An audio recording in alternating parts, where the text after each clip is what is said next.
Epilepsy বা মৃগী রোগের ক্ষেত্রে অনেক সময় ১ টা ২ টা অথবা ৩ টে ওষুধও লাগতে পারে।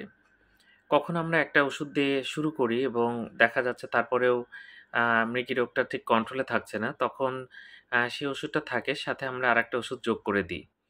অনেক সময় এমন দেখা যায় যে ২য় ওষুধ দেওয়ার পর কন্ট্রোলে চলে আসলো, তখন আমরা ১ম ওষুধটা আস্তে, আস্তে কিন্তু বন্ধ করে দিই। তবে এটা হুট করে বন্ধ করা যাবে না। ২য় টা চলতে থাকবে এবং ১ম ওষুধটা আস্তে, আস্তে আমরা বন্ধ করে দিব। আর অনেক ক্ষেত্রে আমরা সব ক্ষেত্রে চেষ্টা থাকবে যে একটা ওষুধ দিয়ে যেন কাজ হয়।